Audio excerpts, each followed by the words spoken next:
सुप्रभात बच्चों। आज के ऑनलाइन क्लासेस में मैं अनामिका पांडे आप लोगों का स्वागत करती हूँ। आज हम व्याकरण संबोध के अंतर्गत पाठ 4 शब्द विचार भाग 1 पढ़ेंगे व समझेंगे।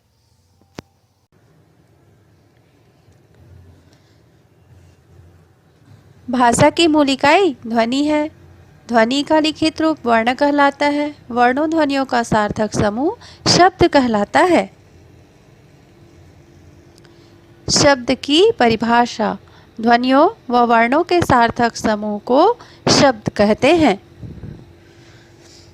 निश्चित अर्थ प्रदान करने वाले वर्ण समूह शब्द कहलाते हैं। वर्णों के सहयोग से शब्द बनते हैं, परंतु प्रत्येक वर्ण समूह को शब्द नहीं कहा जा सकता। केवल ऐसे वर्ण समूह को जो किसी निश्चित अर्थ का बोध कराते हैं उन्हें ही शब्द कहते हैं। उदाहरण के माध्यम से समझें। आइए देखते हैं उदाहरण। सूरज। हम सभी जानते हैं कि सूरज किसे कहते हैं, जो पूरे संसार को अपने प्रकाश से प्रकाशित करते हैं, अर्थात इसका कोई निश्चित अर्थ निकल कर आ रहा है। इसी को अगर हम इस प्रकार उल्टा लिख देते हैं तो क्या हो जाएगा, ये जरसू। तो शब्दों का समूह तो यह भी है, लेकिन बच्चों इसका कोई भी निश्चित अर्थ नहीं निकल कर आ रहा, इसलिए यह शब्द समूह शब्द नहीं कहलाएंगे। शब्द भेद। हिंदी भाषा विशाल सागर के समान है, जिसमें अन्य भाषाओं की शब्द रूपी नदियाँ आकर मिलती हैं। भाषा कुछ शब्द स्वयं बनाती है तो कुछ शब्द अन्य भाषाओं से ग्रहण करती है।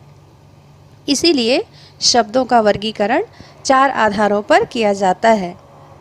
शब्द भेद का पहला रूप है उत्पत्ति के आधार पर, दूसरा है रचना के आधार पर, तीसरा है अर्थ के आधार पर और चौथा है प्रयोग के आधार पर।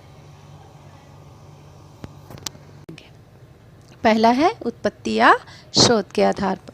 उत्पत्ति को शोध भी कहा जाता है, इसलिए हम दोनों को एक साथ समझें। उसका नाम एक ही है। पहला है तत्सम शब्द, दूसरा है तद्भव शब्द, तीसरा है देशज शब्द, चौथा है विदेशी शब्द और पांचवा है मिश्रित या संकर शब्द। आइए देखते हैं। पहला तत्सम शब्द। जो शब्द संस्कृत से ज्यों का त्यों हिंदी में आए हों तत्सम शब्द कहलाते हैं। उदाहरण के लिए देखते हैं। अग्नि, पृथ्वी, सूर्य, स्वर्ण, कृषक, वानर आदि। संस्कृत के ऐसे शब्द जिनका प्रयोग हिंदी भाषा में उसी रूप में किया जाता है जैसा कि संस्कृत में किया जाता था, ऐसे शब्द को हम तत्सम शब्द कहते हैं, जैसा कि उदाहरण से हम समझ ही गए होंगे। आइए देखते हैं तद्भव शब्द किसे कहते हैं। तद्भव शब्द संस्कृत के ऐसे शब्द जिनका हिंदी भाषा में आकर रूप बदल जाता है तद्भव शब्द कहलाते हैं। उदाहरण देखते हैं। आग, धरती, सूरज, सोना, किसान, भंडार, बंदर आदि। इस तरह से हम शब्दों को देखकर पहचान जाएंगे कि तद्भव शब्द किसे कहते हैं और तत्सम शब्द किसे कहते हैं। अगला है देशज शब्द। इसके नाम से ही पता चलता है देश धन जा, अर्थात देश में जन्मा। जो शब्द देश के विभिन्न प्रांतों, जातियों, बोलियों से हिंदी भाषा में आए हैं वे देशज शब्द कहलाते हैं, जैसे कि खटिया, लोटा, लाठी, पगड़ी आदि। ऐसे शब्दों को हम अपने घर के बोलचाल में भी प्रयोग करते हैं। तो ये शब्द क्या है? देशज शब्द। विदेशी शब्द। जो शब्द विदेशी भाषाओं से हिंदी में आए हैं वे विदेशी शब्द कहलाते हैं, जैसे अरबी, फारसी, तुर्की, पुर्तगाली, अंग्रेजी, ग्रीक, फ्रेंच आदि।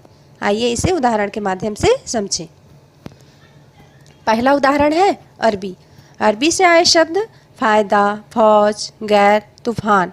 अक्सर अरबी शब्दों में नुक्ता चिन्ह लगे रहते हैं, जो कि हमें फा में नज़र आ रहे हैं। फारसी अंगूर, खरगोश, अचार, खून। तुर्की रुई, कुली, बाबा। पुर्तगाली से तंबाकू, प्याला, साबुन। इसी प्रकार अंग्रेजी से मास्टर, स्कूल, कोर्ट। ग्रीक से दाम, सुरंग, चाय। फ्रेंच से कूपन, कारतूस। इस तरह से अनेक प्रकार से अनेक जगहों से हमारे हिंदी भाषा में विदेशी शब्द आए हुए हैं। मिश्रित या संकर शब्द। जो शब्द दो भिन्न भाषाओं के शब्दों से मिलकर बनते हैं वह संकर शब्द कहलाते हैं। उदाहरण, अंग्रेजी और हिंदी से मिलकर बने हैं टिकट घर, जिसमें टिकट अंग्रेजी शब्द है और घर हिंदी शब्द है। इन दोनों के मेल से बना टिकट घर ये कहलाते हैं संकर शब्द या मिश्रित शब्द। इसी प्रकार अन्य उदाहरण देखते हैं। घड़ी साज हिंदी और अरबी से बने शब्द हैं। घड़ी हिंदी शब्द और साज जो है अरबी शब्द। इस प्रकार से दोनों मिलकर बना है घड़ी साज। मांग पत्र, मांग पत्र भी हिंदी और संस्कृत के मेल से बने हैं, इसलिए यह भी मिश्रित शब्द या संकर शब्द कहलाते हैं। हिंदी और फारसी से मिलकर बना है उड़न तस्तरी। वर्षगांठ भी हिंदी और संस्कृत के मेल से बना हुआ है। इसी प्रकार सजा प्राप्त, सजा प्राप्त में सजा फारसी है व प्राप्त संस्कृत शब्द है। इस तरह से हम मिश्रित या संकर शब्द को पहचान सकते हैं। रचना के आधार पर शब्द के 3 प्रकार हैं। पहला है रूढ़ शब्द, दूसरा है यौगिक शब्द, तीसरा है योग रूढ़ शब्द। सबसे पहले जानते हैं रूढ़ शब्द किसे कहते हैं।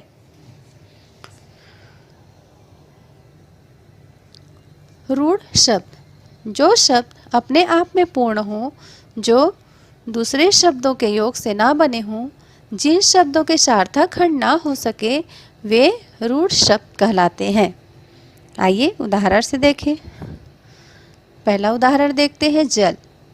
जल को यदि हम खंड में विभाजित करते हैं, जैसे कि यहाँ उदाहरण में दिया गया है ज धन ला, तो ज और ला का कोई भी सार्थक अर्थ नहीं निकल रहा।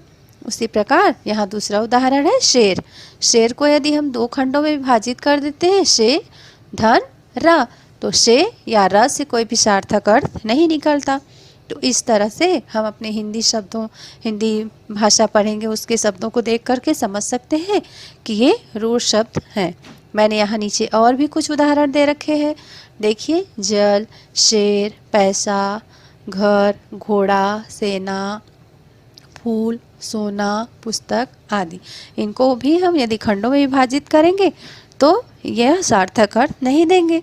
इसलिए हम कह सकते हैं कि जिन शब्दों के खंड ना हो सके रूढ़ शब्द कहलाते हैं। आइए आगे देखते हैं। यौगिक शब्द। यौगिक शब्द से तात्पर्य है मेल से बना हुआ। जो शब्द किसी मूल शब्द में अन्य शब्द या शब्दांश जैसे कि उपसर्ग, प्रत्यय लगाने से बनते हैं, यौगिक शब्द कहलाते हैं। आइए इसके शब्दार्थ को इसके परिभाषा को जानें। 2 या 2 से अधिक शब्दों या शब्दांशों के मेल से बने शब्द यौगिक शब्द कहलाते हैं। उदाहरण से ही हमें स्पष्ट हो जाएगा। पहला है धनवान। धन अर्थात होता है पैसा। धनवान का तात्पर्य है युक्त होना। धनवान का क्या तात्पर्य होगा? पैसा से युक्त होना। धनी व्यक्ति को जिनके पास पैसे अधिक होते हैं उसे धनवान कहा जाता है, क्योंकि वो धन से युक्त होते हैं। इस तरह से शब्दों को देख करके हम यौगिक शब्दों को जान सकते हैं। दूसरा उदाहरण देखते हैं पाठशाला। पाठ यानी होता है पढ़ना और शाला यानी होता है घर, पढ़ने का घर। तो इस तरह से हम खंड खंड में भी विभाजित करेंगे तो भी वो अलग अलग शब्दों के मेल से बनते हैं। ऐसे शब्दों को हम यौगिक शब्द कहते हैं। इन शब्दों को देख करके आप जान ही गए होंगे कि यौगिक शब्द किसे कहते हैं। आइए आगे देखते हैं। योग रूढ़ शब्द। योग रूढ़ शब्द जो शब्द यौगिक होते हुए भी किसी सामान्य अर्थ को प्रकट ना करके रूढ़ शब्दों के समान किसी विशेष अर्थ को प्रकट करते हैं उन्हें योग रूढ़ शब्द कहते हैं। उदाहरण देखते हैं। जलज, जलज जल धन ज, जल यानी होता है पानी और ज यानी होता है जन्मा, जल में पैदा होने वाला अर्थात कमल। जल में खिलने वाले अनेक फूल हैं, अनेक जीव जंतु हैं, लेकिन हम जल में पैदा होने वाले जीव या खिलने वाले अन्य फूलों को हम जलज नहीं कह सकते, क्योंकि जलज कमल फूल के लिए रूढ़ हो चुका है। लंबोदर, लंबा धन उदर अर्थात बड़े पेट वाला, बड़े पेट वाला अर्थात गणेश जी।